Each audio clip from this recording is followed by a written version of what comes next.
Okay, hey Juno, we're going to do a little demo here on the shirt and how to show kind of the lighting and the fabric showing through it, and how it presses against the skin because it's wet, you can kind of see through it, makes it translucent. To start with, I'm going to knock down all of our colors, so I'm putting down a thin glaze. I've got glazing medium. I'm doing kind of a really rough ombre from kind of a blue to a purple. I just want to be able to carve out my highlights, so I like starting with a mid-tone laid down.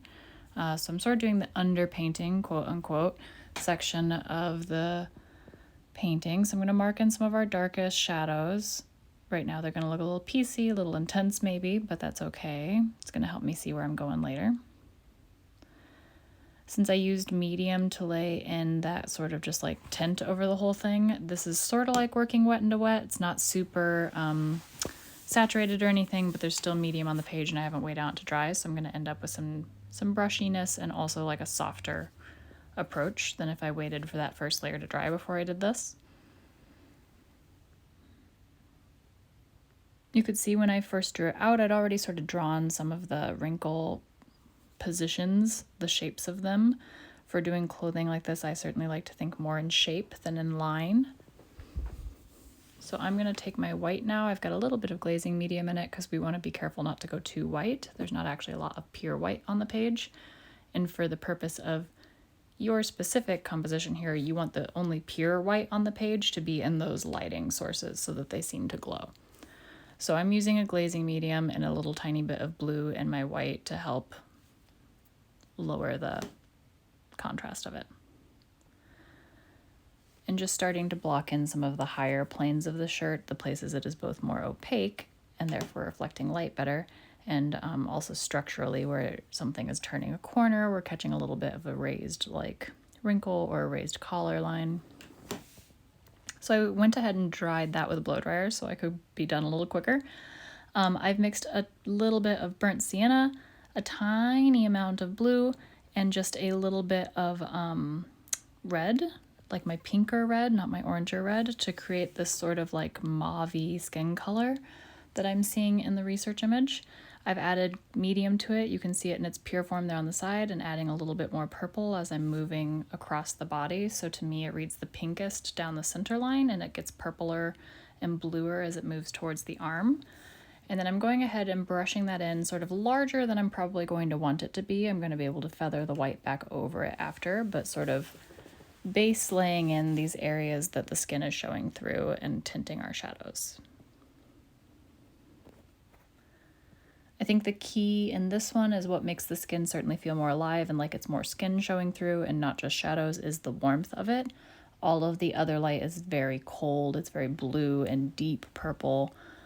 So these areas that we have the red showing through, the burnt sienna coming through with that bit of orange, those heat moments are what we're going to associate with skin. So I'm mixing up a little bit of a blue shade to start feathering some of the shadows that are more in the sleeve where we're seeing less skin pressed directly against the fabric. We lose a lot of that heat as it turns away and sort of gets fluffier. It's not pressed against the skin, so those shadows to me are reading as much bluer and purpler.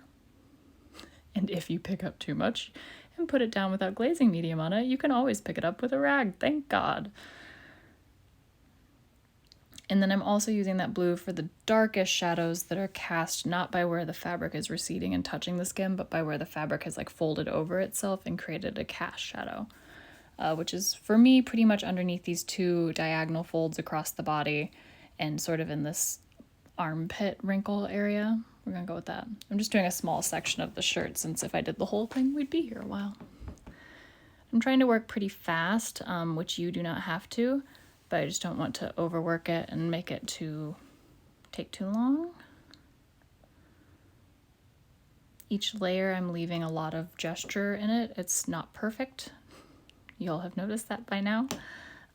Because I know, especially when we're working with acrylics, I've got the opportunity to go back. So I'm going in right now and using a little bit more white with glazing medium in it and starting to add those midtones that transition out of the skin and shadow colors into headed towards the brightest white of the shirt, but we're not there yet. I'm using more translucency, which means more medium in my brush. That could also mean a little bit more water if you prefer to work with water, but the glazing medium is more control. So the more medium you add to your paint, the more translucent it is, which means the shadow colors, the quote-unquote underpainting, the skin color we've already put down are all going to be showing through.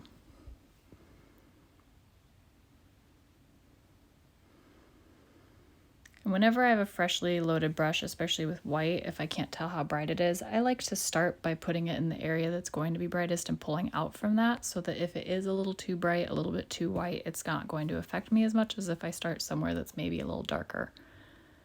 I do the same thing when I do shadows. I'm going to start applying the color in wherever the darkest shadow is so that it seems a little easier to pull out from it versus starting in the mid-tone and pushing it darker.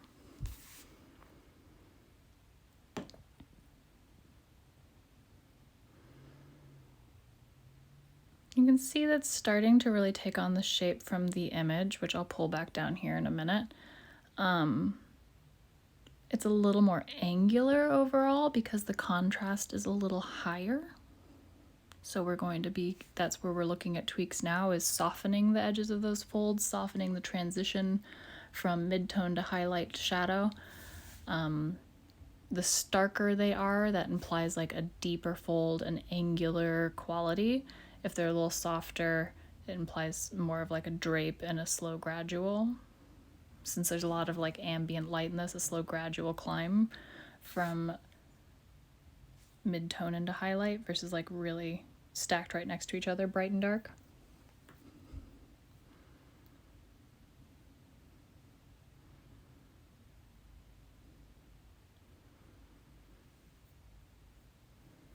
Now, as you can see, it does take a little bit of finessing. This is getting to the point where it's like, as much as I want to work on it while it's still wet, so I'm going to step away, dry it entirely with my blow dryer, and I will be right back. So I have a little tiny brush now. I'm going to do some of my brightest highlights with it and some detail work.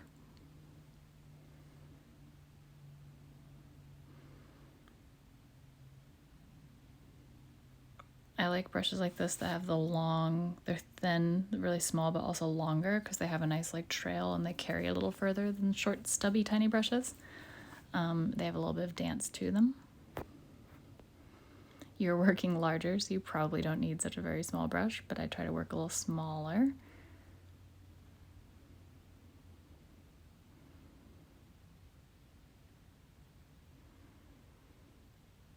You can see that we're feathering out and adding some dimension to some of the smaller wrinkles, creating some interesting shapes, some variation across the board.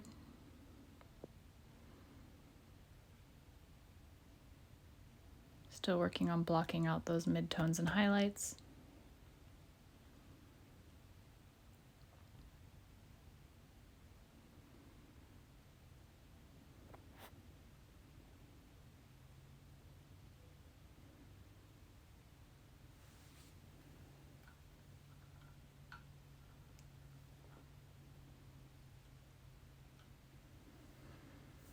I'm still using quite a bit of medium in my base coats to allow that transparency to show through. I do think that maybe this has gotten overall a little bit too white, so I'm going to start mixing in a little bit more of this purple. I've got a little bit of white in it and I've got quite a bit of medium.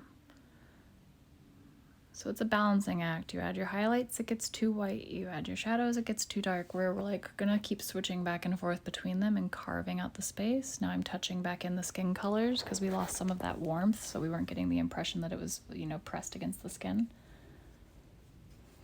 When working on fabric also, I try to keep my brush moving along the lines of the drape of the fabric. So if it's curving across, then I'm going to also curve my brush stroke across. That way, if we have any strokes, it actually builds the dimensionality of the piece instead of fighting it.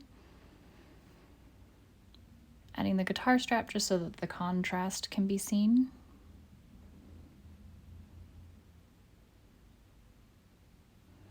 You can see there from where I'm mixing that I do have blue mixed into my whites.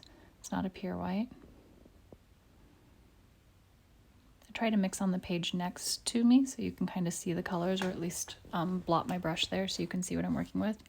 I've got medium in this, but I'm lowering the brightness of the white kind of across the board. So there's quite a bit of medium in it, a bit of white, a little tiny bit of blue. So we're dropping that white down so that it doesn't seem as bright. and cooling it down.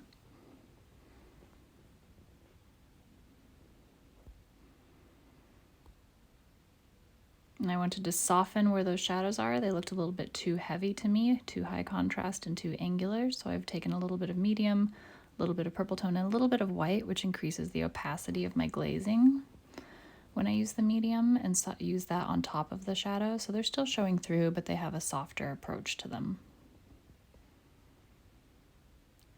And just for fun, I'm going to do some of the skin colors. So I used that pink and purple, added in a bit more with the sienna and a touch of blue. It has a pretty good feel to it. It's a little poppy, but that's okay right now. For the shadow, I'm using a more pure form of the blue that we worked with. And you can see how quickly that sienna, purple, and pink red mix cool down when you add whites. You can really start to see how the skin color can come to life in it. I hope that that was helpful to you, Juno, and I'm looking forward to see what you come up with and see it on Friday. Thanks. Bye.